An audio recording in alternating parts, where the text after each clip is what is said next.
Survive and Advance on the Grueling Crew Sports Network. Survive and Advance is brought to you by Replenishing Care, the future of sports medicine. And checking them out and their PEMF machine, make sure you go to thegruelingtruth.net, click on the banner. I'm your host for Survive and Advance, Mike Goodpaster. And right now I want to welcome my co-host, 1981 national champion for Bob Knight, the Indiana Hoosiers, Steve Risley. How you doing, Steve? Good morning, Mike. How you doing today? All right. I'm a little busy. Hey, and the good thing now is this. We are a little busy because some stuff actually happened in sports in the last 24 hours. I know. So it's going to be fun to talk about something other than, well, we're going to ruin it by talking NASCAR the second half of the show, but, you know, we got a good first half for sure at least. Oh, it's a good second half, too. There's nothing wrong with NASCAR. I don't know why you hate on NASCAR, Steve. I know, I do. So what we're going to do is we're going to bring in our NBA beat writer, Bryce Fields, who does a podcast talking about basketball. Bryce, how you doing? Good. What's going on, guys? Oh, not much, Bryce. Great to have you on. Kawhi Leonard. Yes, yep. You know, go ahead and explain everybody what happened with Kawhi.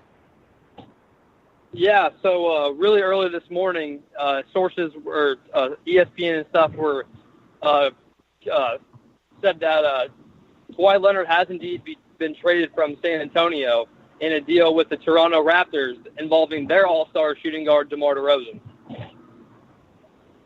Yeah. And so you want to give me what exactly is the trade? Because I know it's more than just Kawhi Leonard also. Yeah. So the details of the trade consist of this. So the Spurs are trading superstar Kawhi Leonard, who's been, displeased for the past year in San Antonio with how everything's going on. They're trading him with shooting guard Danny Green to the Raptors for DeMar DeRozan. Jakob Poeltl, a young big guy in Toronto, is ahead there too. And then their 2019 first-round pick. That first-round pick is actually top 20 protected. So if the Raptors would somehow mess around and not have a great season and end up with a 1 through 20 pick in the draft, they will get that trade pick back. All right, now my first question on this, before I'll let you go in a second, but my big question is this: Kawhi Leonard has been known to kind of be a troublemaker. Is he going to want to go to Toronto? I don't think so. Obviously, when the whole trade, all this stuff was going on at first, it was all the indications were that he wanted to go to the Lakers, and that was a big reason why LeBron was okay with going. I wanted to go there too. Was that team up with Kawhi? I mean, he's been relatively quiet until this year. Hasn't really had a personality of much of any sorts or anything. I don't think Toronto is going to be his ideal location. But two big things. One, according to the new CBA and how everything works in the NBA, he can't. It's not like he can just sit out a year. It's not like he can just not play for him and not fulfill his contract. It just doesn't work like that. The other thing is that he's playing for a big contract. I mean, he's still, he's looking for a max or a super max in the coming years as he becomes, the superstar everybody thought he was going to be. So he has something to play for. He's in the Eastern Conference where obviously a lot less talent, a lot weaker than the Western Conference is. So, I mean, he might not want to be in Toronto, but he can't be that displeased with the situation. He's with an organization that treats its players very well. I mean, DeMar DeRozan was let firsthand known by their president of basketball operations last night that he was in trade talks and he was about to be traded. The fans will love him. Whether or not he loves them back is yet to be seen. And he's on a contender in the Eastern Conference where he can prove himself and earn himself a contract elsewhere. So he might not want to go there, but he can't. It could not, definitely not the worst situation. All right, Steve. Yeah, the question I had, Bryce, is what's good about this trade? Because, I mean, it seems like DeRozan was beloved. He played, his entire 9-year career in Toronto. He loved being there. He kind of helped build that team. And they're taking a known malcontent, onto their what I would say would be a good culture if they're, had the best record in the East. I just don't see this other than a vehicle for Leonard to play for a bigger contract, sit out, and as a free agent next year, sign with LA if that's where he thinks he wants to end up. What's good about this trade for both teams? So, yeah, actually, the trade doesn't make sense. Well, actually, I mean, to me, I guess, just been who I've, tried to follow pretty closely since the NBA offseason's been a little dead besides talking about Kawhi and LeBron.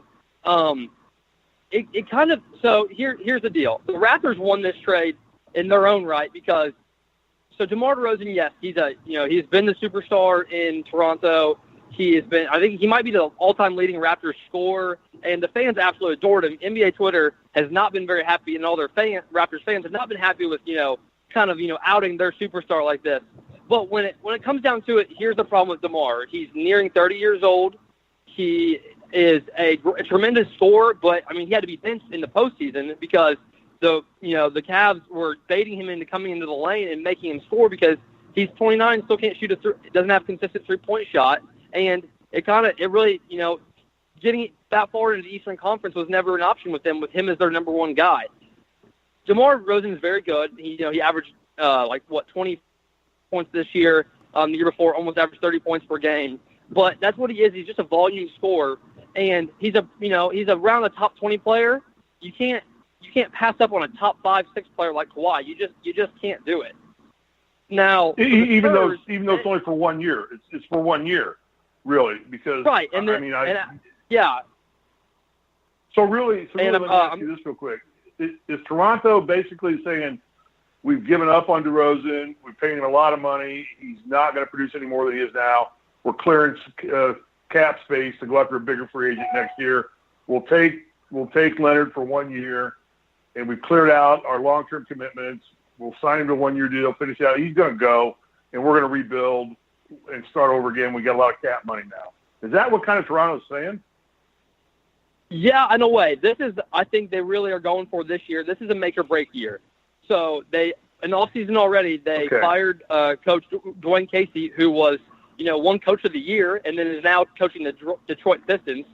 And they're basically saying that this is the year they're really going for it. This is the year that they're going to see if they can come out of the East. Okay, let's be honest here. No one's really expecting whoever wins the Eastern Conference to, overtake the Warriors in the finals.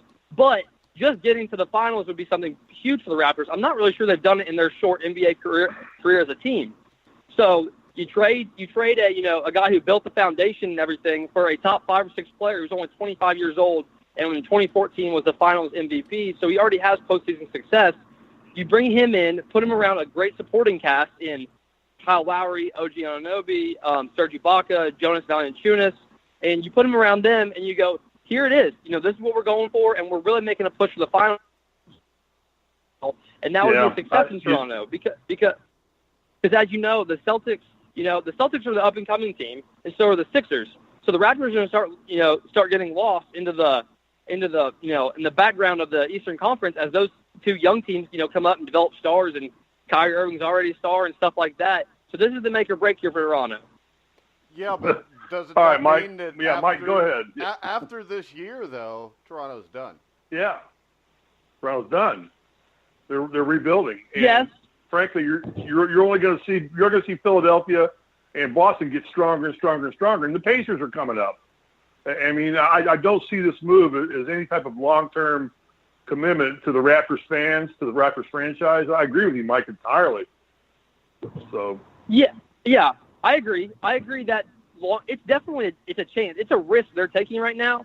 But the past 3-4 years they've been in top of the Eastern Conference in the regular season, and then this year as the 1 seed got swept. Now that was by a LeBron-led team, and he's one of the greatest ever, and there's a bunch of different things. But at some point or another, making to the second round in the Eastern Conference playoffs doesn't cut it. And I know Raptors fans won't be very happy about it at first because they're trading, their guy who's been there for the long haul and really, was there during the dark days and brought them up from, the bottom of the Eastern Conference. But at some point, the organization has to think that winning is the only true success. And once they've plateaued in the Eastern Conference by not being able to get to the finals, which is the only step they haven't been able to get to yet. And Kawhi Leonard is he's frankly just a lot better than DeMar DeRozan. He's a two-way superstar. He's 25 years old, and before this year, everyone had him, max top, as a top 6 player in the NBA. He's the one who can really, even if it is just 1 year, say they just get him 1 year to the finals and everything. And it's like I said earlier, he sees all the success in Toronto. Toronto's been very player-friendly. Everyone has been very happy with that. DeMar DeRozan was even outspoken before all this happened. And frankly, it's a business. Winning is the business. And if they want any chance of being, having, really getting to the finals and, even giving it their best shot at winning the finals, their window is closing. I think with DeMar DeRozan on that team, they are the second or third best team in the East. I think by this trade and adding Kawhi, they become the second best. I think I'll go ahead and call it a tie with the Celtics because Kawhi is now the best player in the Eastern Conference, and that's just a fact. It's what he's already proven and already done at his age. He's the best player in the Eastern Conference. And, yes, it is a risk. It's not really a long-term thing that they're really looking for. But at some point or another, you have to go, we have, it's go big or go home. And that's what it is in Toronto now. All right, Bryce. Any more thoughts? All right, Bryce. Yeah. Steve. I really think that you almost have to win the NBA Finals or get to the NBA Finals with him to make this worth it because I think for the next 5 years, they're in a lot of trouble, Bryce. Yeah, I agree. I think trade. that the only way that this – well, here's the thing, though, about calling it a bad trade is that, no, maybe it doesn't help in the long run, but DeMar DeRozan is also 28, 29 years old. He's still there for 3 years, and he's not good in the playoffs. So what is getting to the second round of the Eastern Conference really do for you? It all depends on what you call success. What's Kawhi Leonard done in the playoffs as a history? I really don't know. I'm asking. He was in 2014 when this year. It seems like he didn't even choose to play in the finals, so maybe it didn't really matter that much. No, as every report and indication has been that Kawhi Leonard, when he thought he was good to play, they were continuing to hold him out. And he was not, and it seemed like to Kawhi Leonard in his camp, it seemed like it was a tanking process that Kawhi Leonard didn't want to be a part of. By not playing Kawhi, no, the Spurs weren't one of the best teams in the West this year with or without Kawhi, but them holding him out while he was apparently, all this is apparent. I have, no 100% fact to it or if it's true, but it seems like he was healthy. They were holding him out, and he didn't want to be a part of any kind of rebuild or anything like that in the coming years in San Antonio because he knew this was coming. After him, their best players were like LaMarcus Aldridge and Pau Gasol, who were both on the wrong end of 30. So if he wanted to be somewhere to win and have success, Toronto's a good place for him. Now, it's a chance and then the Spurs didn't get much back in return for him. DeRozan, like I said, he's nearing 30 years old. He's a score guy only. He doesn't really do much more, doesn't play make, doesn't play very good defense, doesn't even shoot a three-point shot very well. And they had to take what they could get for him because if not, he was out the door in the next year. So San Antonio had to get what they could get for him, and that's a top 20 player for the next 3 years in DeMar DeRozan and a first-round draft pick next year, even though it's a late one, but they'll have an early one this year because they won't be any good. And then the Raptors, I think that I wouldn't love the trade for the next the coming future. At some point, you got to go the second round Eastern Conference playoffs. It's not good enough for us. What they did is they went out and they only gave up one draft pick for him. I mean, and if they mess around and that pick doesn't end up being that good, they get it back and the pick becomes 2 second-round draft picks in the next 2 years. So yes, it might not be better for them overall. I'm guessing they want OG Anunoby to probably fill the role that Kawhi is going to show them how to play next year, but they had to do something because the Celtics are coming up, the Sixers are coming up, and they had to make some kind of push for that to get into the finals. All right, guys, you can hear Josh on talking about basketball on the Grueling Truth Sports Network. When's your next show, Bryce? I'll have one coming out tomorrow morning, basically covering this trade and talking about all the different aspects of it and the winners and losers and how it shapes up the Eastern Conference. And just want to make one more point before I go that you go to thegruelingtruth.net and you go to, my author page, check out June 18th when I called this trade happening. So apparently I'm an insider now. Yes, you are probably the most brilliant person we have on this show outside of Steve Risley and myself, of course. I mean, he's much better than Lucas. Bryce. Lucas only knows about Bryce, the idea rod. I got up this morning and the first text I sent out was to you. You want to come on and talk about the trade today because you are the NBA insider for the Grueling Truth. No doubt. My only problem was I was trying to remember which one of our NBA guys called it. But Bryce, congratulations. Bryce. Congratulations, Bryce. That's why we call you. Yeah, and we'll be calling you every time there's any big news or if there's something you want to break for the whole world, you let us know and we'll have you on. But thanks again, Bryce. Yeah, thank you, guys. All right, now, Steve, something happened yesterday in the world of sports. There was a great All-Star game. Great game. A great game. Really fun to watch. And it was ruined for me when I find out after the game that Milwaukee Brewers pitcher Josh Hader, his first All-Star appearance, his family had to turn his jersey inside out because somebody released, tweets that he made when he was 16 years old. This is like 7-8 years ago. And there was homophobic comment. He'd used the N-word. I guess he tweeted, "I hate gay people." And now they're talking about suspending him. What's your take on this with somebody, and we've seen this before, where there's been athletes that maybe tweeted something when they were a teenager, and it's being used on them right now? Personally, I think it's ridiculous. I think it's just absurd to hold a 16-year-old accountable to the level to where it may trash his career, and show him in the light now. I mean, how many smart 16-year-olds? I had one at one time. I think you've got a couple right around that age now. I got one right now, and I got one older than that. Yeah, and we both know. I'm just so tired of social media thinking that they're the police of the world for everything. I mean, I think the only say, hey, look, I was 16, I was stupid. I probably had my first Little King's beer, and I made some tweets and comments that I shouldn't have, and I've learned from that and getting around. I don't know. I just think it's a much ado about nothing, and it's just another opportunity for somebody to go out and spread hate and try and trash down somebody else. I don't see that it should be reflective on his career at this point in time or his family. Well, what's your thoughts? I don't see how Major League Baseball can suspend him or anything, because this is the thing. If I'm drafting Josh Hader, don't I go back and look at all of his social media? Yeah, don't you vet these guys? Right. To me, there's one of two things that happened here. Either Major League Baseball saw this tweet, or the Milwaukee Brewers saw this tweet and thought, well, it's not that bad. He was 16. I still want him on my team, and they brought him aboard. Or just nobody vetted him, and by the time this was over with, nobody knew about it, which to me, Major League Baseball, if you're spending a bunch of money on a young kid, whether he's a first-round pick or a 20th-round pick, it looks like you would do some homework on these guys. So I think that Major League Baseball probably already knew these tweets existed and said nothing about it. So I think it's really bad for them to come back, 8 years later and say, wait, we got to punish this, because they allowed him to come up anyways. Maybe they said something to him. Maybe they should have punished him there. Say, hey, these tweets are here, take them down, which he did take them down. His teammates don't seem to have a problem with it. He apologized to them. And I just think that this is what sports has become. Sports has become, as soon as something really good happens, somebody has to try to tear it down. Yeah, you tear it down. Right, exactly. You tear it down. Yeah. Yeah. I mean, we had a great game. Scooter Gennett off the Cincinnati Reds, maybe the greatest baseball player that ever lived since he's a Cincinnati Red. And he hits a home run to send the game to extra innings. You end up with home runs. This was the greatest Major League Baseball game, all-star game since probably 1971, the game at Tiger Stadium when Reggie Jackson, Tony Perez, all these Hall of Famers hit home runs.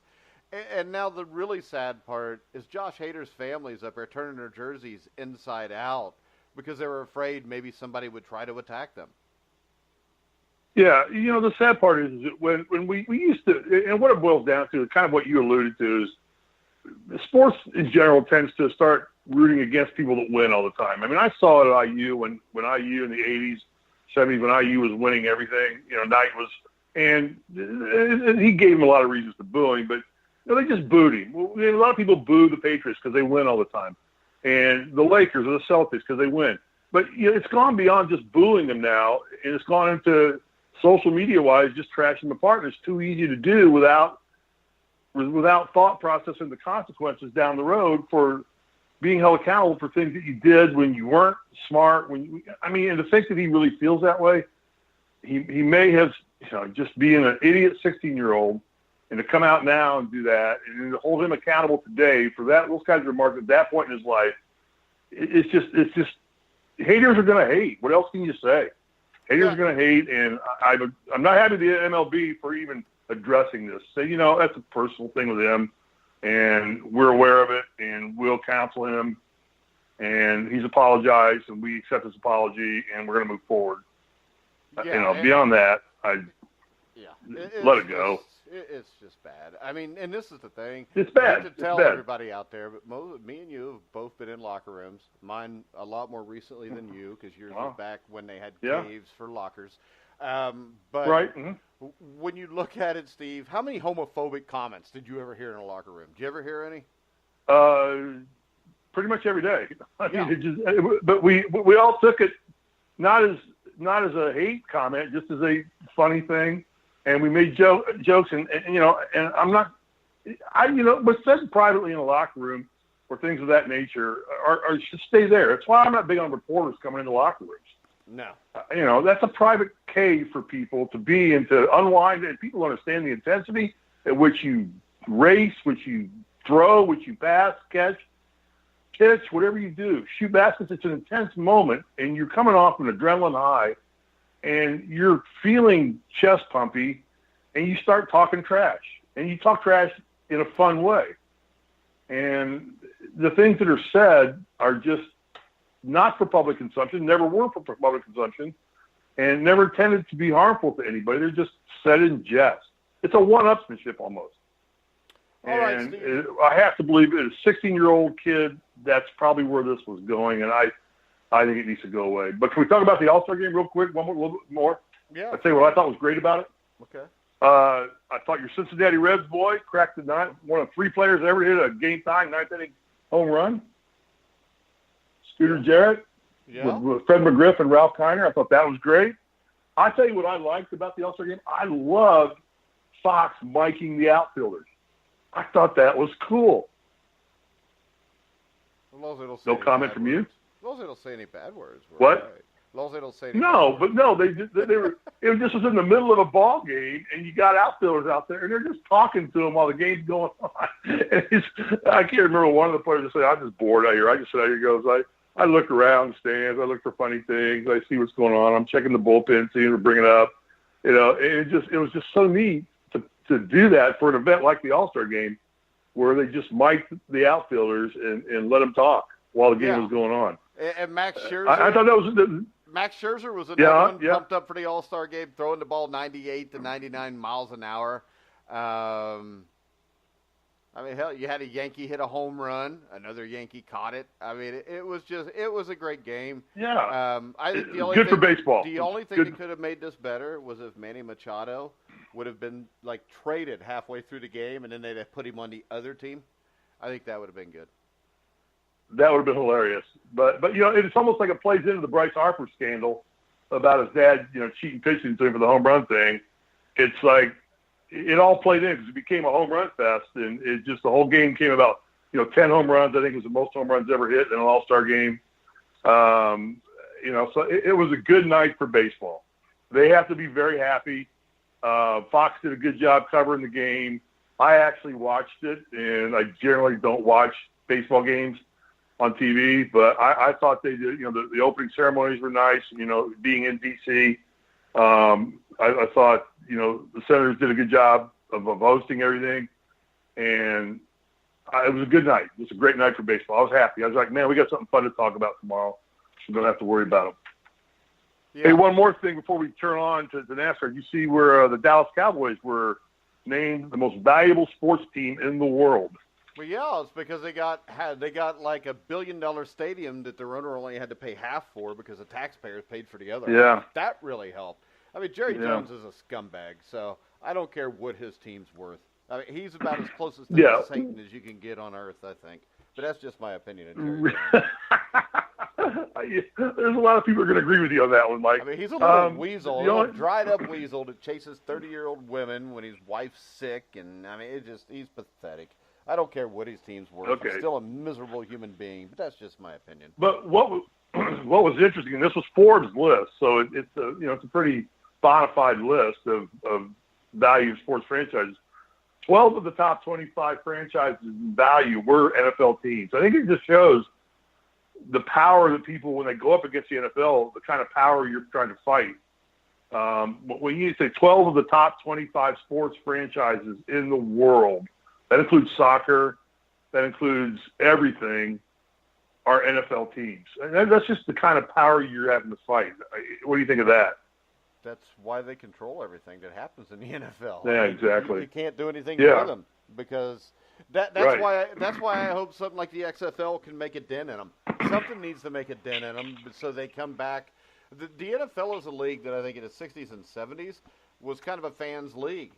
You know, they wanted the fans in there. You had NFL films putting out the game Right. weeks Now they and don't all do. that. Now they don't give two shits about the fans. I mean, all they care about is maybe Right. their next $12 for a beer, their next $100 for a ticket.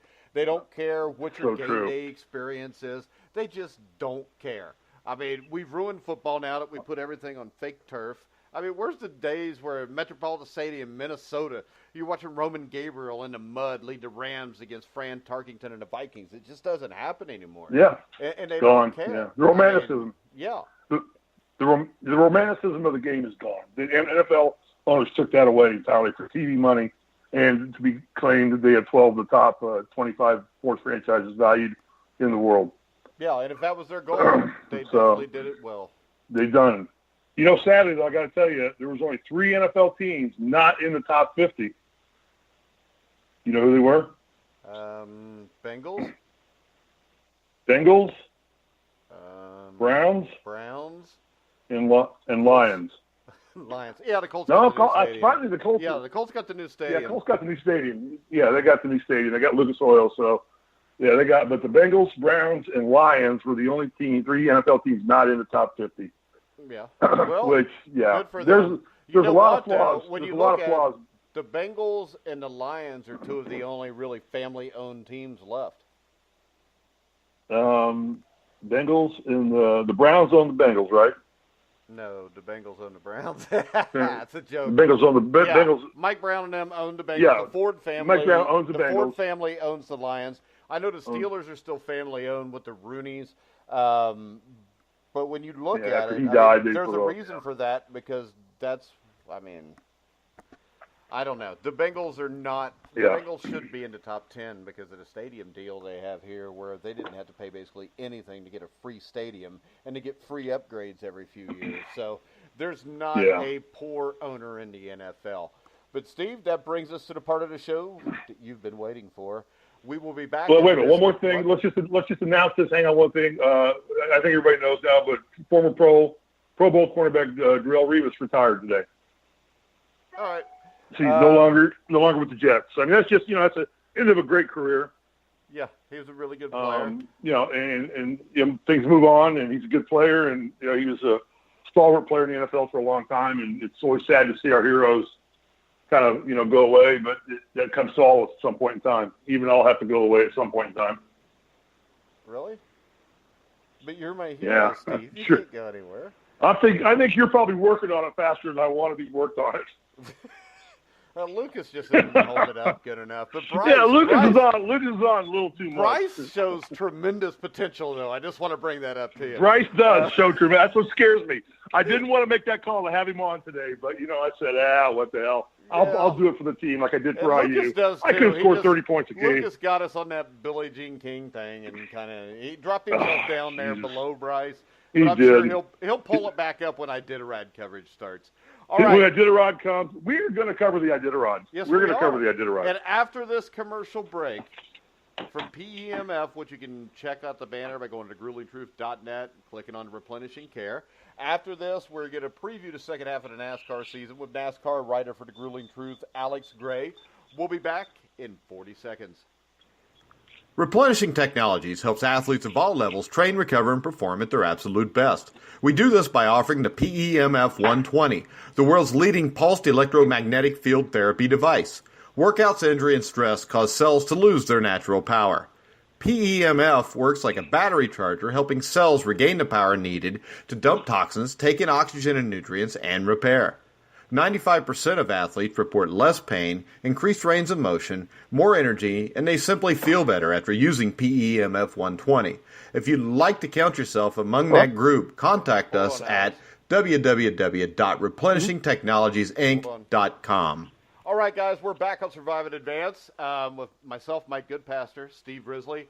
And right now we want to welcome to the show for the first time our NASCAR writer at the Grueling Truth, was at the Kentucky 400 this last week, Alex Gray. How you doing, Alex?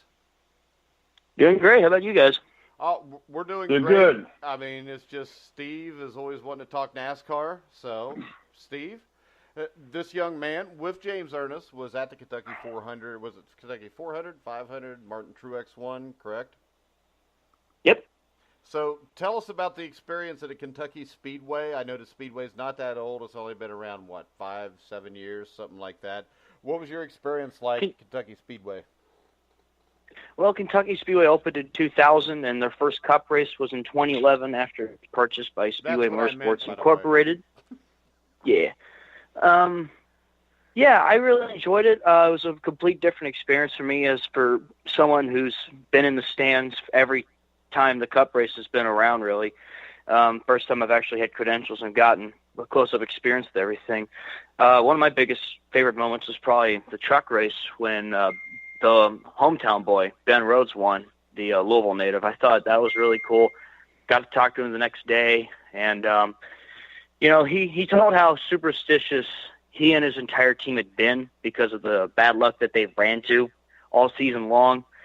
It was really funny in Victory Lane just seeing how ecstatic the crew was, seeing his teammate Matt Crafton walk up and douse him in Gatorade. I just thought that was hilarious. For the Cup race, I felt like 30, 40 laps in, I knew it was Truex's race. He was fast. He was the fastest car out there unless something had happened. Overall, it was a more quiet race. There wasn't really a whole lot of incidents besides Alex Bowman and J.J. Yelly blowing tires, hitting the wall. So, and Stenhouse as well. Xfinity race, I thought there was an exciting finish there. You had Christopher Bell, Daniel Hemrick, and Justin Allgaier. You had a 3-car battle there.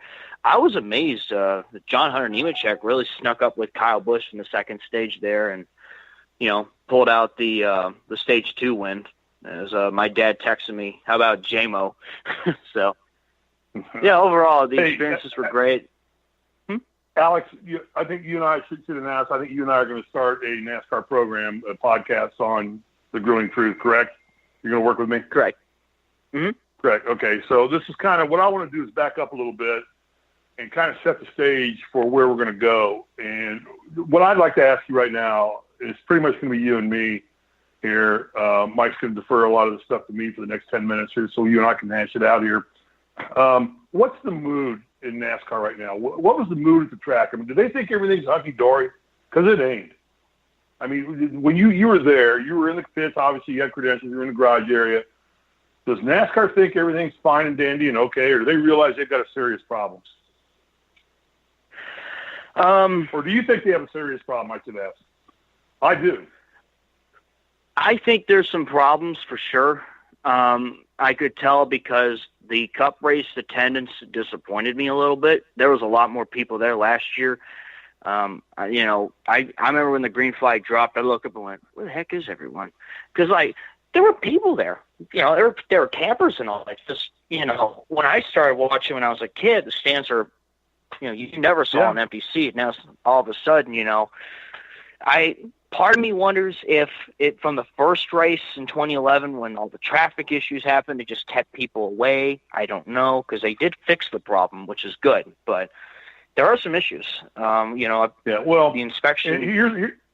Here's what I think. I think that a lot of those people you saw in the campers are sitting in their campers with their satellite dish TV networks attached to the roof of their RVs, watching the race around the campfire because they can get better coverage on TV, better announcing, and get a more of a feel for what's going on in the race, see more of the race than you can by sitting in the stands. I think the oversaturation, I know I went to the Brickyard 400 several times, and I know one year we never went inside the track. I had tickets, and we just sat in a guy's RV, and he had a big cooler full of beer. He had ribs on the grill. He had a big, plush, comfortable NASCAR-type RV, and we never left the RV. And we watched the Brickyard 400 right there on the grounds of the Speedway and never went into the track. You never used our tickets. I mean, I think they've oversaturated it. And it goes a little bit to an article I think you wrote a little earlier about all these new tracks coming up like Iowa Speedway and things like that. And my fear when you wrote that is this is what will happen. Because when Kentucky came on, You remember the traffic jam? I remember that. I mean, half the people didn't see the first half of the race because they couldn't get in the track. Exactly. And they did correct that problem. I get it. But then now, look at it now. It's like they solved the problem. And I thought, if there's going to be any track that's going to be full, it's going to be Kentucky Motor Speedway, because basically Kentucky has nothing else in terms of, big time sports to do. And it's an area that loves NASCAR. And yet they couldn't fill that stadium either. And I think that, I think there's so many problems in there. You got only 3 drivers really winning races now. It boils down to make and manufacturer on any given year. The Fords have been down for so long. And then now, we're going to keep Ford in the game. So now we're going to give the Ford. Why do you think Tony Stewart moved from Chevy to Ford? I'm sure he was consulted and saw this coming, that, hey, Fords are going to get the aerodynamic package the next 2 years. And so Fords are going to be the dominant car. We've had Toyota's had its run. Chevy, along with Hendrick, has had their run for 7 years with Jimmy Johnson and Jeff Gordon and things. And they're bringing in new cars, so we can let them fall a little bit and say, hey, it's the new Camaro body, which they've had the Camaro body in NASCAR for 4 or 5 years in the Xfinity Series. So the aerodynamic packages, they could get them on plane with the Ford real easily. But it's cyclical. It's almost as if it's becoming more and more closer to championship wrestling every day in NASCAR to me. And I'm a devoted NASCAR fan. I mean, I've been watching it since I was 16 years old. Now I'm 59 now. I mean, I remember before Earnhardt was racing. And it's evolved to how the Francis ran it with an iron fist, and it was all about rubbing and racing, good old boys, to where it became the Jeff Gordon era of corporate NASCAR. And, I don't even watch the post-race anymore, because they interview a guy, and all you do is hear the name of every tag that's on his uniform. And you don't, I mean, when I at least listen to Earnhardt talk, it would be, Walter, I was going to run him into the wall. If he bumped me one more time, he didn't care. He knew Goodwrench was his sponsor. We knew that. It's all over his car, all over his jersey. He was going to talk to you about the racing, and Richard Petty, I'm going to, he's too clean, I'm going to get, whatever. But it was always a debate over the race, not an extended commercial for the sponsors. And I think the sport is losing its fan base. It's back down to its regional fan base, I think. I mean, what are your thoughts on that? I've opened the mouth for you. No, it's all good. It's definitely different, because I've been a fan since I was about 7 or 8. That was like 2004. I'm 21 now. So that was the first year they introduced the chase. Actually, entering my bedroom here, I actually have a banner, Dale Earnhardt Jr., and it said 2004 inaugural chase for the Cup, and has his old Budweiser car on it. But anyway, you also look at back then, it was more so of one car, one sponsor. You knew that, Jeff Gordon drove the DuPont car. Dale Jr. drove the Budweiser car. And now it's Chase Elliott drives the Napa Hooters, Kelly Blue Book, Sun Energy One Chevrolet. So I've noticed that too. But it's gotten too expensive. I mean, you're actually going to get now to where it appears that Monster Energy is going to drop out as the primary sponsor of the league, of the series. And what NASCAR is trying to do right now is sell packages, where you will buy a package for 10 races, and you will be the primary sponsor for 10 races. And then a new primary sponsor will come on board, and then a new one, and they're going to, instead of going for the $40 million Big Apple that say a Sprint or a Nextel or a Monster Energy has put down, and they're not getting their value out of it. And then you're going to come down now where they're going to say, hey, just give us $10 million, we'll give you 10 races. You're the primary sponsor for the first 10 races. I mean, it's all, to me, it seems that Brian France has just tried to run this thing, not like his father or his grandfather, into what became the most watched American sporting series in the country. I mean, at one point, NASCAR was more attended than NFL. I don't know that they are anymore. I would have to look that up. But it was the most watched sporting series in the country, was NASCAR. You couldn't buy – I remember I couldn't buy tickets to Bristol. And we were sponsoring a car. We had the Viagra car when I worked for Pfizer. I couldn't get tickets, because to get tickets to Bristol was like trying to get tickets to Augusta National in golf. Now it's like Bristol's half full.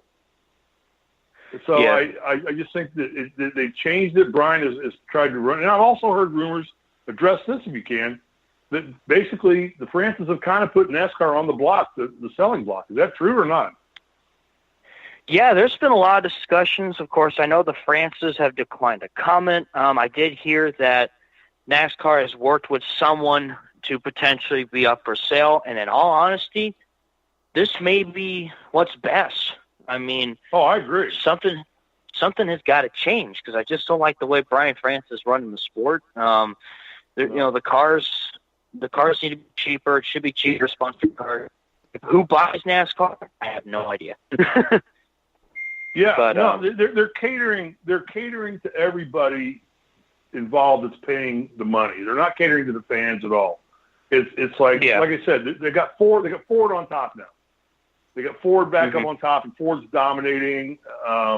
You know, and they're going to cycle up. And I guarantee you, Hendrick right now is in danger of not putting the car in.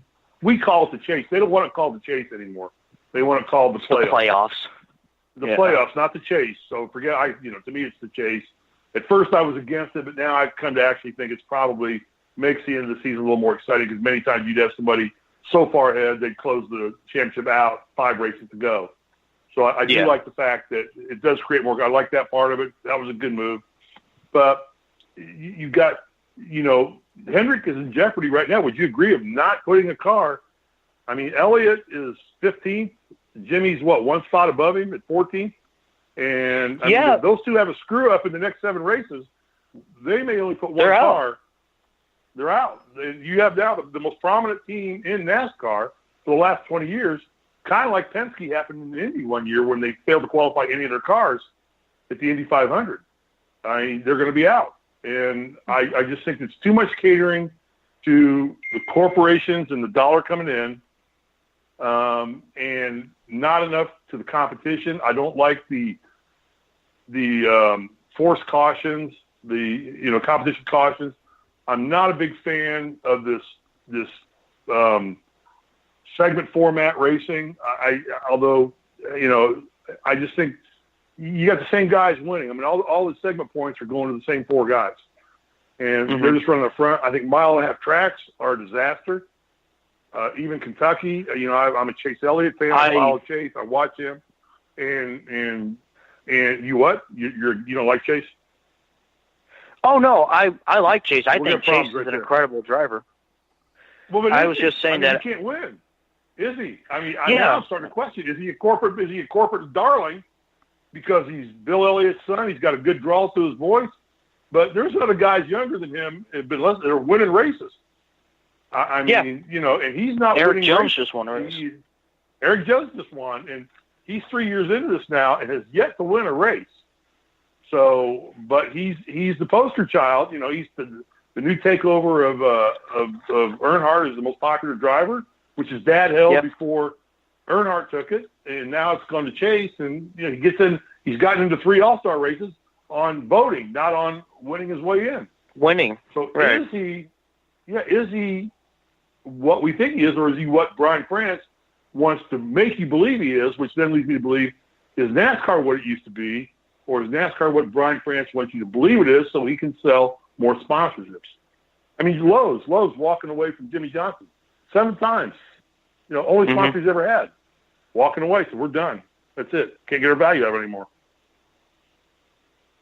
Yeah, and I heard different stories when it came to Lowe's leaving. One side of the argument says, the retail industry is kind of struggling because a lot of people are going online, but still, it's like he's a 7-time champion, and it's also that this is the worst season he's ever had. I mean, he's always up in front, winning races, and as I'm just Kentucky going, what is going on? Because Chase should have won a few races by now. You'd think Jimmy should have won a race. Maybe even. Yeah, I mean, you look at Daytona, all the Hendrick guys were in contention to win until the demolition derby struck.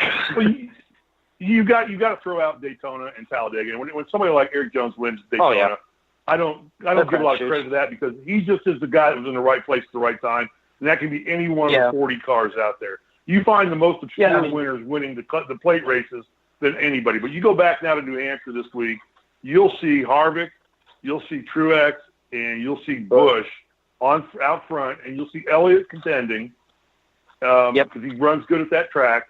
But something stupid will happen to Elliott, or he just isn't at the level of talent of those guys, and it'll be those three duking it out for another win. It'll be those big three, unless mechanical failure occurs in the car or whatever. But the Fords are dominant. And I'll tell you, in terms of retail going down, in terms of sales of Lowe's, I walked into the Lowe's store last Saturday. It's packed. They're not hurting retail-wise. They just left the floor, I think, because they just realized there wasn't value return on their investment. I think they were realizing the money that Johnson and Knaus were commanding and Hendrick was commanding was just no longer a good return on their investment. And that's the question. You know, with Johnson, has Knaus and Johnson been together too long? Are they just stale? Yeah, because Knaus just signed a 2-year extension this past weekend. Yeah. I mean, and these are not questions we're all going to answer this show. I get that. But these are questions you and I are going to go on and debate on our own in the next coming weeks when we start our own NASCAR show. We're just kind of giving everybody an idea of where we're going to go with this. But you know, I know Mike gives me some crap. I know Mike's back with us now. Mike, you there? Yeah, I'm here. And the thing that stood out to me is this. The thing we talk about all sports being hurt with is NASCAR also, and that's the fact that they've gone away from worrying about the fans. Yeah, we were talking about that, Yeah, and I know this. Alex is a fan of FC Cincinnati, the soccer team in Cincinnati. And I think the reason that stuff like that works is because that's an organization. They're smaller. They have to make more effort to be fan-friendly. And I think fans really like that. Where you go to a Reds game, I mean, a Reds game's not real fan-friendly. You pay out the ass to go. You pay, $12 for a beer. Where you go to an FC Cincinnati game, and I don't know this for a fact because I've never been to one because, obviously, soccer's for communists. But Alex, I know, doesn't take offense when I say that because he's known me a long time. But the thing is this, FC Cincinnati is going to go out of their way to make the experience what it was at a Major League Baseball park 30 or 40 years ago. Where the Major League Baseball, NFL, they don't feel like they have to do that because people are going to show up anyway. Right. Yeah. Well, I think that, I agree with you, Mike. They're just taking the game. Television is oversaturated. You can go on now between Friday and Saturday and Sunday, and you can see probably 25 hours of NASCAR coverage. I mean, you can watch every practice. All the qualifying, everything. I mean, it's just oversaturated. You got 3 hours of pre-race between Fox, who still does the pre-race show, even though they're not covering the second half of the season. And then you got NBC Sports doing their pre-race show. And you got a 2.5 hour race. And it's like, by that time you're like, Jesus. I mean, it's just overkill. And there's no desire for the fans to want to go and be a part of it. I actually wrote. They just go ahead. I actually wrote an article about this idea. I wrote about the idea of a one-day event. So I'm sure television companies may not like it, but I think from a fan perspective they will. So, for example, triple header weekends, stop that. The Trucks Xfinity and Cup Series can be at different locations. Therefore, those fans can focus on that one event and come out. You have, let's say, Cup is at Kentucky for Saturday. You come in, practice is at like 9, 10, 11 o'clock, then you have qualifying, and then later that day, you race. Thoughts on that? Yeah. Well, I say this. I don't know that you separate them, but I tell you what, you run all three races on the same day. Yeah, and I think, and PGA Tour made this move. We talked about this on an earlier show. They basically altered their entire golf season to avoid the NFL. Now, in 2 weeks, training camp starts in the NFL. Now, NASCAR ratings, you think they're tanking now. Once the NFL starts, I'm going to tell you what, as big a fan as I am, it's going to be very difficult for me to sit through Kansas Motor Speedway, a boring 1.5-mile track, and watch these guys go around in circles with 14-second differentials between first, second, third, and fourth down the road. Here's Chase Elliott in fifth place. He's 27 seconds behind the leaders. Okay, he's not in contention. I don't care if he's in fifth place. He's not in contention. Or am I going to go watch my beloved Colts get pummeled by somebody else in the NFL, which they've been doing the last couple of years? Cincinnati Bengals. The Bengals. By the Cincinnati Bengals, yeah, by the Bengals. So, but am I going to watch that? No, I'll tell you what I'm going to do. I'm going to watch the Colts-Bengals game. I'm going to DVR the race, and I'm going to have Red Zone on the other flip channel during commercials for the Colts-Bengals game. And then afterwards, I'm going to flip to the last 20 laps of the NASCAR race. I'll know when a yellow comes out because it says caution. I'll see what the caution was about. Then I'll go back to fast forward to the last 20 laps. I won't see any commercials. All right? And I'll get down to the fun of the last 20 laps when they kind of really start racing hard on each other. Other than that, that's my interest in NASCAR, the way they built it. Now, I used to love to watch Waltrip and Earnhardt go at each other because they bumped and bruised each other for 400 miles. They were banging on each other on lap 1 and on lap 10 and on lap 50 all the way through to the end of the race. So their cars were so beat up, neither one of them are going to win because neither one had a car good enough to win it anymore. And they'd wreck each other on the last lap, and here comes Petty, being Mr. Clean, standing behind him and winning the race. Yep. All 1979 Daytona 500. Oh, yeah. So I think they've got a tragedy. I think they've taken a great thing. I think that they went the wrong direction. And Mike alludes to this a lot, and I trust Mike's judgment because he's not a big fan like we are. They've gone back to a regional sport. I think the people that diehard fans that love NASCAR, because of the way this has developed. I mean, 1979 to 1987, I didn't miss a Daytona 500. I may not have watched the other races, but I watched that. It's just like in the same time period, I was watching the Indy 500. It is just, I lost interest. And to tell you the truth, on most sports outside of football and boxing, I've lost interest. Right. And it's all kind of for the same reasons. Right. Yeah, all sports has gotten it wrong. And the NFL, unfortunately, is big enough, with 12 of the top 25 teams being in of the most valued sports franchise in the world. They can withstand it, and they control enough that they can do whatever the hell they want to do. But, at one point, NASCAR was the darling sport to get behind, right after Gordon came on board and Earnhardt was still alive and racing. It was the investment to make in the future because NASCAR was going from a regional sport after the race in 79 to a national phenomenon that it became. And then Bill France Jr. passed on and turned the reins over to Brian, and it went to hell in a handbasket. And I think they've got a mess on their hands. And we talk about selling NASCAR out, but look at Roush Fenway. Roush was the dominant team for many years with Mark Martin, Matt Kenseth, Greg Biffle, Carl Edwards. Yeah, you can start Carl Edwards, and they were the dominant team. We sponsored a car. We had the Viagra car for Mark for 5 years, and when I worked for Pfizer, and then he brings in a corporate sponsor with Fenway, who owns the Red Sox, and the guy wanted to get involved in NASCAR, and now he's looking at it. I'm sure it's like a very bad investment because Roush is a second-tier team now at best. Yeah, money it's a shame because the format of NASCAR, the mentality of having fenders on these cars, being able to bump each other, getting out, and having that good old boy Southern drawl debate, as you want to call it eloquently, after a race, was what made the sport what it became.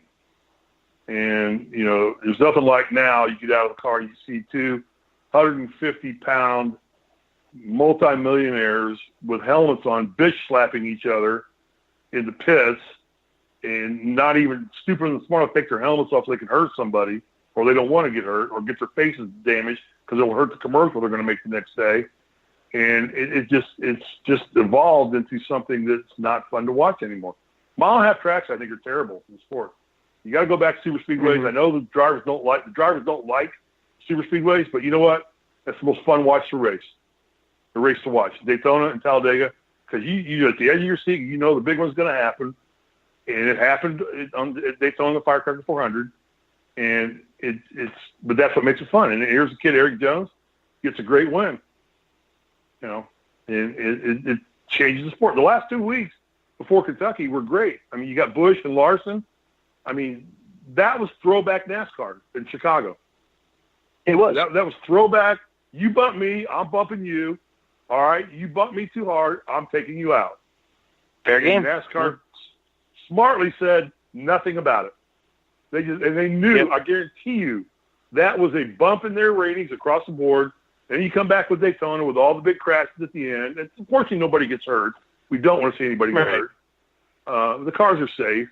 But you have another great finish. You got a kid, Eric Jones, out of nowhere, drives through the melee, and that's what built NASCAR into the sport that it became. And they've just totally gone away from that to these mile-and-a-half tracks.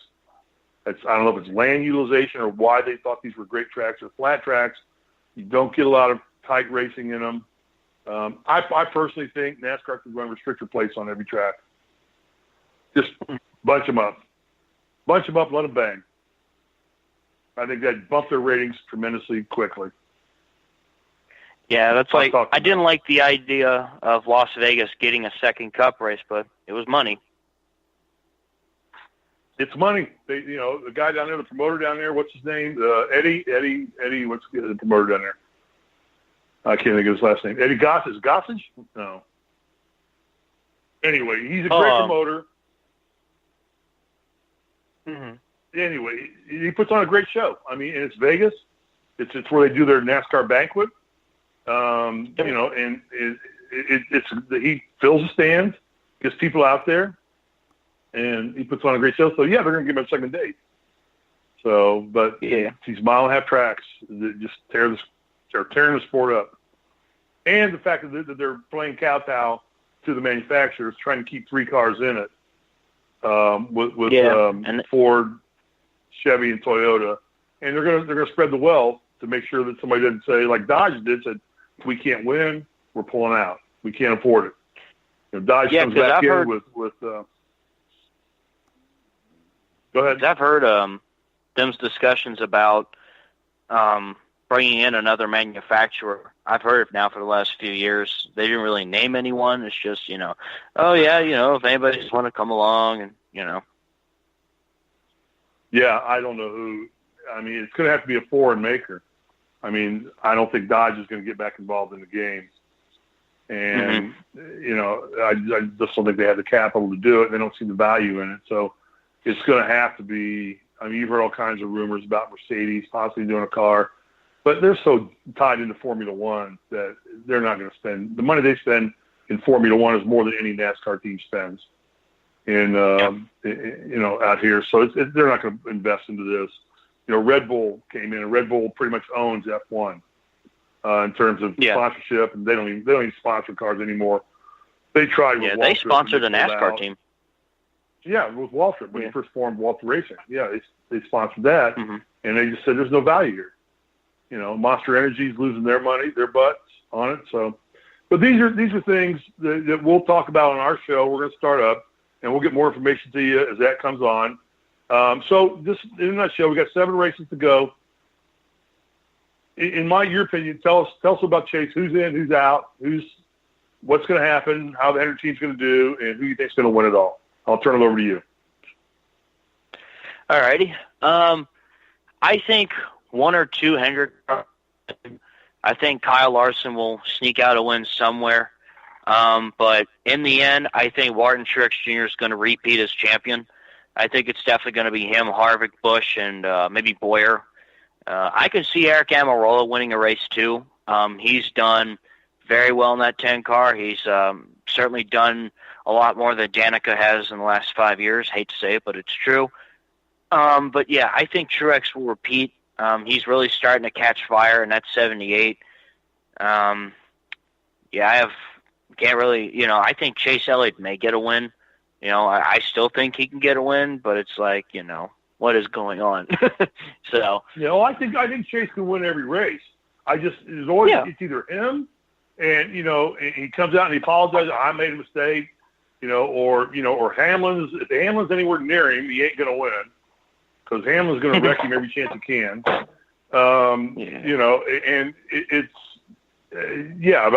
Elliott, he's my guy. I'll tell you right now, I come on to my show. I'll tell you, I'm a 9 fan. I'm a Bill Elliott fan. I'm a Chase Elliott fan. But I'm getting a little frustrated with the fact that he can't get his crap together and pull out a win somewhere. When I'm seeing Eric Jones win races, I'm seeing Kyle Larson win races. Chris Buescher won a race. Chris Buescher won a race. Blaney's won races. I'm seeing all these guys, and he's the anointed replacement to Jeff Gordon, is Chase Elliott. And the guy's yet to win. I mean, come on. You know, you're 3 years into this now. Put a win up. But so you go ahead. I'll let you finish out the season. Yeah, what you were saying. I grew up a Dale Jr. fan, all my life, and see, I thought he was overrated. I always thought he was overrated as a driver. He was a personality. He was his dad's name. He had what? What did he end up with? 19, 20, 21 wins. About 26, I think. Yeah, 26. Looking at what his dad accomplished and to carry the same clout that his dad carried, I just always felt he was more living off the legacy of his dad than he was living off his talent. He's really good in the booth, though. Races. Yeah, he's doing good in the booth. Yeah, although I miss the Fox guys. I mean, the Fox guys just got it together. They're just funny, So.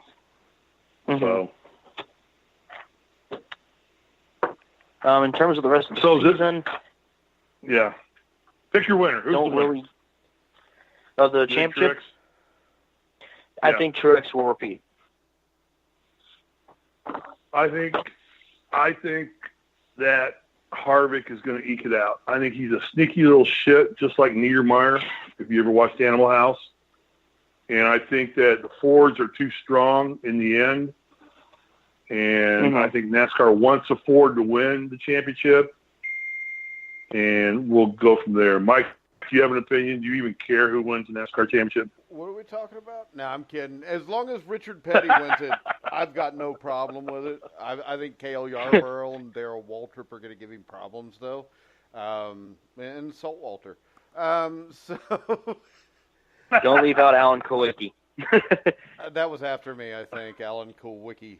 I'm back when, NASCAR fans didn't like foreigners like that, Kulwicki. That has to be a foreign name, right? He's from Wisconsin. Like I said, he's Polish-American. Even worse. How many light? He did the first Polish. He did the first Polish victory lap. This is my question. I want to know if Alex has ever seen Animal House. Animal House. I'm not sure. I don't think I have. Oh my god. Oh my god. Jeez.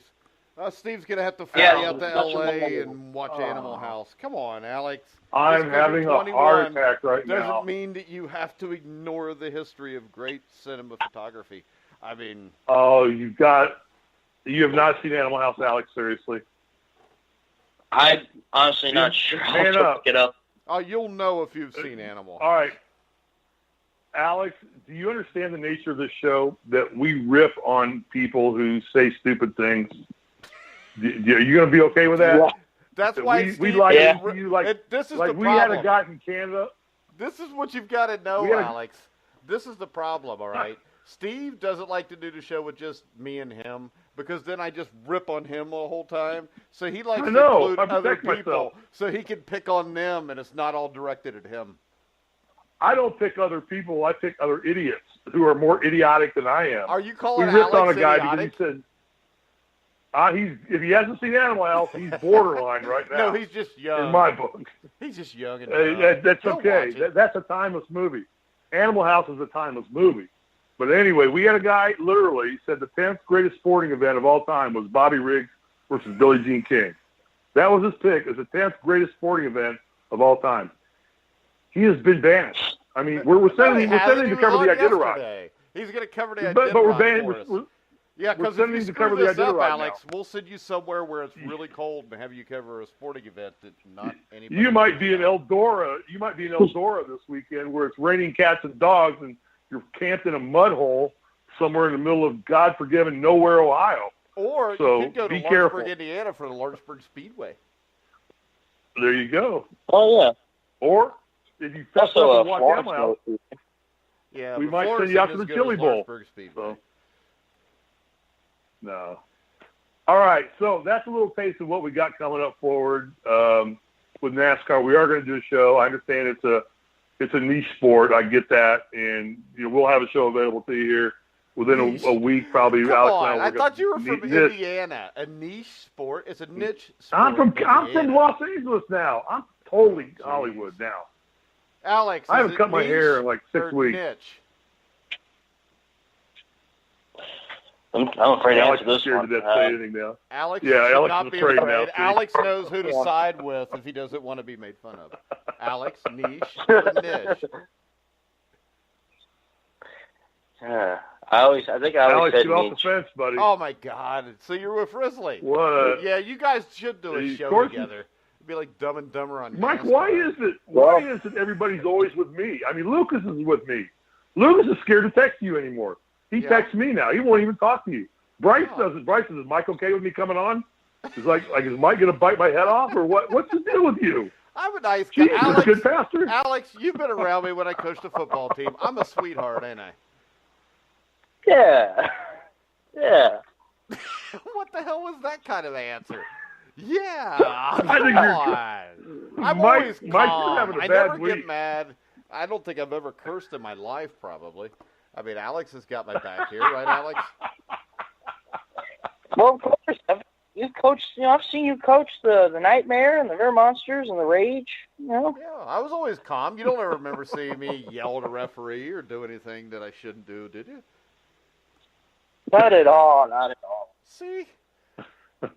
I just, and the thing that really upsets me is the fact that Lucas finds a picture of me yelling at a player and then starts commenting on yesterday so everybody can see it again. I know. I left that alone. I'm like, you didn't leave it just alone. You posted about it. Well, what I wanted to do was say he's just trying to take a dump again. That's just how he looks when he's sitting on a toilet. I figured. You figured. You and Elvis Presley. What's wrong with Elvis Presley? Now you're going to rip on Elvis Presley? He died on the toilet. All right, just so you know, Alex, Travis Pastrana is nowhere near Evel Knievel. Evel Knievel did things on a much more difficult scale. I just wanted you to know that since you're only 21 years old. Yeah, you need to go back and watch Evel Knievel. Yeah. Travis Pastrana is the cheap ripoff. Yeah. I mean, you got to wreck and break bones close. for it to be entertaining. I mean, nobody wants to see him make it. Yeah. But, all right, Alex. Thanks for coming on. We have any more breaking NASCAR news, we'll have Alex on during Survive in Advance, but you can hear Alex and Steve on Survive in Advance every someday, sometime at somewhere. Steve? Yeah, we will start a show here this week. Alex and I will get together, and we'll iron out the details. Wanted to make sure Alex can handle me. Yep. You feel okay with me, Alex? You going to be able to handle this? Yeah. Because I was nice to you today. I was very nice to you today. I'm passionate about NASCAR. I'm very passionate about NASCAR. Michael, it's my sport. Oh, yeah, it's Steve's sport. Life revolves around NASCAR for me. Really? All right. Yep. You want to tell everybody about your Facebook group page for NASCAR on the Grueling Truth? Yeah, we have a webpage. It's called NASCAR and Open Wheel Racing. We wanted to make sure we gave ourselves an opportunity to talk about open wheel racing, too, when the time presents itself to, the IRL. The Indy Series is struggling as much as anything. They had a great race in Toronto. Packed house, again, where it's not oversaturated in a Canadian market. Great city that puts on great sporting events, and they had a great race up there. And we'll talk about F1 from time to time. I'm sure Alex understands F1. But if he's never seen Animal House, I don't know if he's ever seen an F1 race. That's probably way before he wakes up in the morning. Those things come on like at 3 in the morning out here. But F1 seems to have righted its ship. They've got new ownership, and the racing in Formula One has been more exciting than it's been in the last 10 years. That was the consummate parade of cars. Whoever won the pole was going to win the race because you couldn't pass anybody on the tracks. And they've gotten smart. Ecclestone was removed out. They bought the series from some other group, bought the series from him and changed it. So we'll deal into some open wheel racing too. But you can go to our webpage. Please join us, and we will start posting our shows there. Facebook page. Our Facebook page is called NASCAR and Grueling Truth, NASCAR and Open Wheel Racing. I'm not real creative on name calling. And Alex will start posting his stuff there, his writings. He's a good writer. I enjoy reading what he writes. And I'm always good for a good commentary all the time because I'm pretty damn smart about racing. And you'll have some fun if you're into that. It just takes Jeremiah like 3.5 weeks to edit it, so we're usually a little behind. That's okay. I'm an idiot. I don't profess to be spell check. He spelled all right. I've never said I was. That's fine. Yeah, I spelled I-E-Y-E. I did. Yeah. Okay. No, he didn't. He went to IU. He didn't go to Purdue. All right, guys, we're going to go ahead and wrap it up. Tonight, all right, at 9 o'clock Eastern, we'll have Inside Boxing Weekly with Jeremiah Pricer, John Einreinhofer, and myself. Tomorrow, me and Steve will be back at noon. Steve, you want to tell them about our guest? Tomorrow we have a great show tomorrow. We're going to talk to Dave Magley. And Dave Magley is another Hall of Famer from the Indiana Basketball Hall of Fame, and Mr. Basketball in Indiana, who was actually even a notch above me. And a great player at Kansas, and went on to a great career as an administrator in basketball, and where he ran the Canadian Basketball League, which was their professional version of the NBA. He then formed a league in the United States, going after separate markets from the NBA, not trying to compete with the NBA, and it was called the National Premier Basketball League. He resigned from the league, surprisingly, just a few months ago. And lo and behold, about 2 weeks ago, we announced that he has now bought the league. And he has changed the name to the Basketball League. And it is a really great venture into sports into towns that don't get the accommodation of or looks from NBA franchises. And it's a very well-run league. He was profitable his first year. And he's going to explain to us his formula for success a little bit. And this is something maybe the XFL wants to pay a little bit of attention to. And where his markets were. And then he's going to introduce his new league, and he's bringing 6 new teams into the fold and a new banner. And I'm very happy to have Dave available to talk to us. It's going to be an interesting conversation about how to form a league and do things the right way and learn from the mistakes that the bigger sports franchises like the NFL, NBA, and MLB are making. So have a good show, open discussion. I'm sure Michael will be chock full of interesting questions, and I'm looking forward to tomorrow's show. Yeah, there's a team in Owensboro. As I look forward to the day. Yeah. As I look forward to the day, because it's only the second professional team in the history of Owensboro, Kentucky. All right, guys. Also, in a couple of weeks, we'll have XFL Commissioner Oliver Luck on the show. It'll probably be the week of July 30th, so make sure you keep an eye out on @SurviveTheMagic on the Grueling Truth Network. Also, you can find us on Twitter @Grueling Truth. And make sure you go like our group page, The Grueling Truth, on Facebook. You can hear all of our shows on Spotify, iHeartRadio, iTunes, TuneIn, Spreaker, Stitcher. Wherever you find sports podcasts, you'll find The Grueling Truth. So for Bryce Fields, Alex Gray, Steve Risley, I'm Mike Goodpaster. You've been listening to The Grueling Truth, where the legends speak.